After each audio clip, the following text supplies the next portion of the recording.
Hello and welcome to On Miss Reaction. My name is Blake Bettner, the managing editor here at Worn & Wound. And I'm Zach Kazan. I'm an editor at Worn & Wound. And I'm Thomas Callara, editor at Worn & Wound.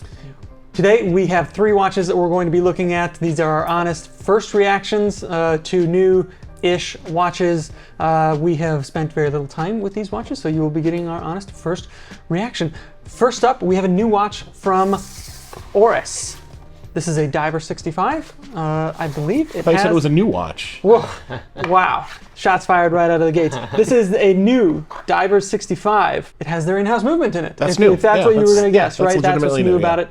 This has their caliber 400 in it. It's automatic movement. It's got the 5 days of reserve. It's anti-magnetic. Flip it over. Familiar looking sight here. This is a Diver 65. One thing that is new about it, a 12-hour bezel. What do you think?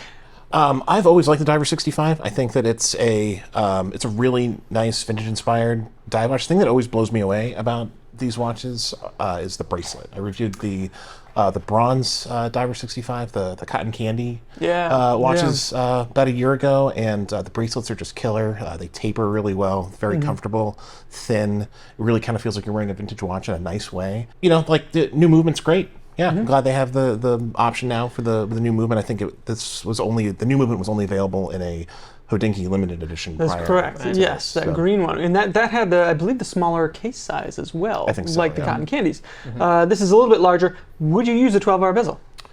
Sure. Yeah. Sure. Yeah. All right. I'd use a 12-hour. I'd figure out a way to We figure out a way.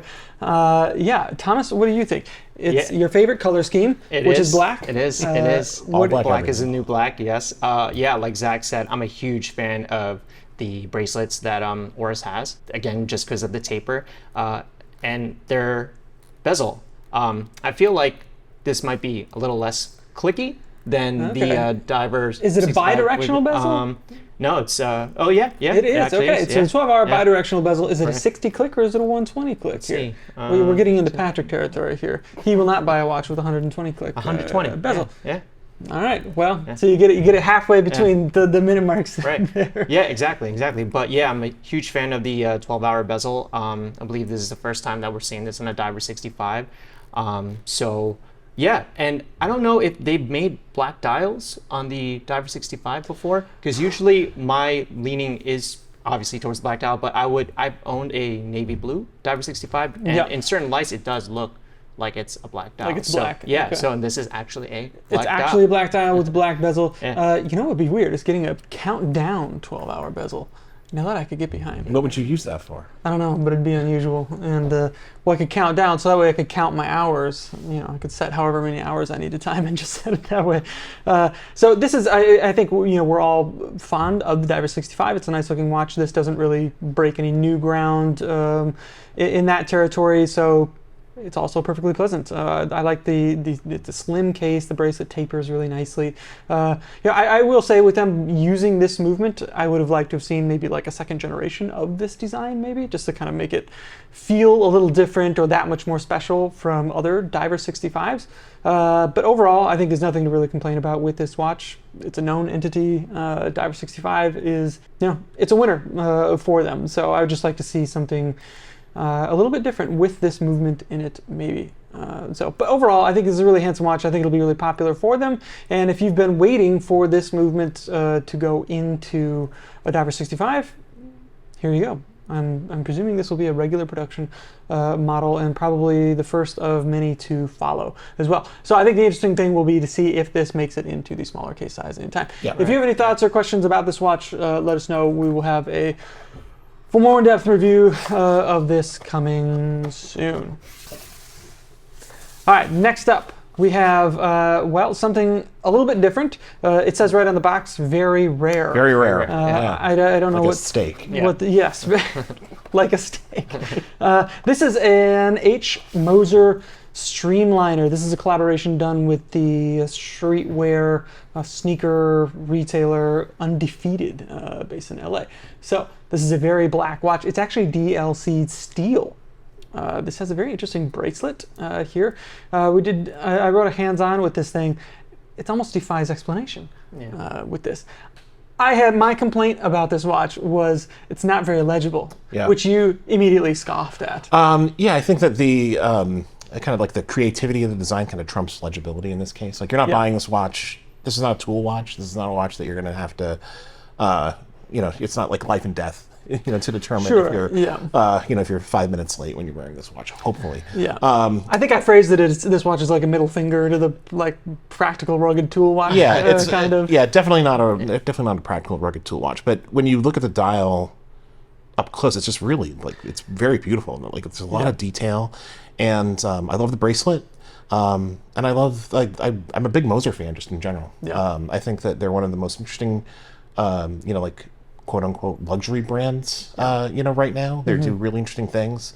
I love seeing the reactions that people have to Moser watches. Some people just really fly off the handle when they do something that is supposed to be funny or kind of like poking at the Swiss watch industry a little bit. And I just really enjoy watching them and seeing what they do. They also just released another Streamliner, a limited edition gold Streamliner. With Vanta Black dial. Vanta Black dial. They're just doing really interesting things. Yeah, they're not afraid to kind of get out there and do something weird or a little bit different. And more often than not, it works. I like this case size. I like the bracelet. It's very comfortable watch wear. And the dial is just stunning on this. What was your reaction to this? You saw it for the very first time today. Right. Yeah. It's definitely, it's unlike Moser. Right, so you have the 369, and you have the undefeated black tiger camo on this, as opposed to like the fume dial that we normally see on a Moser. This is cool. I mean, it's the one thing is with the DLC coating, it's just hard to kind of appreciate like the two. You really have to look at the case to appreciate the two-part cushion case here. There's different finishing in the center section of it there. Right. But it's amazing, and then flipping it over. You've got the beautiful movement back there, of course. So it's and also one thing. This is I compared it to the Sin EZM1, which is ironic because it's kind of the anti-EZM1 in every regard, except that it has a centrally stacked chronograph layout. So the timing, seconds, and minute hand are all just stacked on top of one another from the central hand stack, which I think is really cool. I like to see more watches like this, and I like that it has this, even though it's almost besides the point. I think I said in the article, it seems like they just wanted an excuse to use this movement again, and I'm perfectly fine with that. So overall, really beautiful watch. That bracelet. Yeah. Bracelet's great. Yeah. Bracelet's great. You can't read it. You can't tell the time. Yeah. But it's beautiful. It's beautiful. And it's just very cool. Yeah. And it is very rare. Very rare. Yeah. You literally can't buy it, I don't think. I think Literally, it's yes. sold This out. one, I think, limited edition of 70 something or other, and they are sold out. Well, except for this very one, I presume. Okay. Last up, we have some fun watches. This is maybe the other end of the scale from the Moser. This is a Lima watch, the Meca Revolt. Yeah, look at that box. How can you not have fun with this I thing? mean, I'm a fan just based on the packaging. Right. Just based on the packaging Yeah. already. Yeah. Okay, so Thomas, you've not seen this watch at all. I don't know I if have you've not. seen it. I've seen the previous version. We wrote about another watch that they made about a year or so ago. So this is it's a dive watch, and Whoa. That's cool. it's cool. It's got a lot of fun, like Yeah. interesting details on it. Yeah. One of which the bezel You can pops off, yeah. and you can change it, as it says on the case. So who else? There's a Formex. Yeah. Has a system where the bezel can change.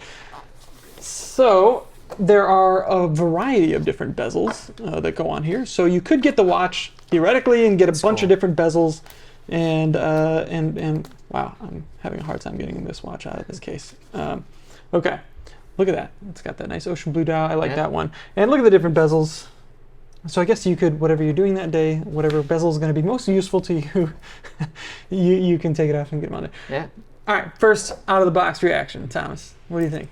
I think I just popped off the bezel Just here. popped off the bezel. No, it's great. It seems like it's on the smaller side as far as like the case goes, right? So it looks like it's 36. I don't know what the size I here guess like is. 38 or so. Okay. It's 38 with Okay. a 45.6 lug to lug. Okay. And a Miota movement You know, it in there. kind of looks smaller just because the dial just seems smaller. It's kind of like has that Doxa effect where the dial is kind of smaller than the actual case itself. And I'm a fan of like thick bezels. So yeah, this is pretty cool. Yeah. I also it kind of has like the Unimatic kind of plots. I'm kind of getting yeah. Unimatic vibes here. Yeah, right? it's got a little bit of that. Yeah. There is a trick to putting the bezel on, Okay. which I'm not exactly sure. But my only issue with this watch is the crown here, which is I don't think you realize like the texture that they put onto the edge of the crown like really helps a lot in turning it and using it and manipulating it. This is just smooth like brass, and it's very hard to manipulate. Maybe that's besides the point with this watch, but you know. What is the retail price on these watches? Wow. We're gonna put that on the screen right here. So that's Because I think if it's I'm assuming they're not like crazy expensive. They're not like, it's certainly not Moser, you know. not Moser levels. Yeah. So like I think that if they're if they're priced right in that kind of like that like impulse buy kind of like range, like these are kind of fun, whimsical watches. Like I really do like the packaging. I think it's got some really cool. It's almost worth having, just for the packaging alone. Yeah, and then you could, it's fun. You could collect all the different bezels for them as well, which kind of push the watches. I'd like to see. It would be fun to see more brands do that. Yeah. Offer a range of different bezels, bezel colors, things like that. Can you imagine Rolex offering a range of different ceramic bezel colors for the? So, I cannot. yes, neither can I. These have kind of like a hobbyist like feel to them more than like a watch enthusiast feel. I don't know if you guys kind of understand what I'm saying, but like it feels like you'd buy this if you built like model planes or something. Yeah. Like it's sort of that kind of vibe. Like you'd find this watch in a hobby store more than a jewelry store. Maybe have it on display somewhere in your house. Yes, Yeah. fun watches. I love what Lima is doing. Again, the packaging is beautiful here. We'll have a little bit more on this watch coming soon to the site. If you have any thoughts, comments, reactions to any of the watches that we've looked at on today's Oris Reaction, be sure to leave them in the comments below. If you'd like to see us do any in-depth reviews on the watches that you've seen, let us know as well. Thank you for tuning in to this episode, and until next time, take care. If you enjoyed this content, please be sure to leave a like, share, and subscribe. It helps us out a lot.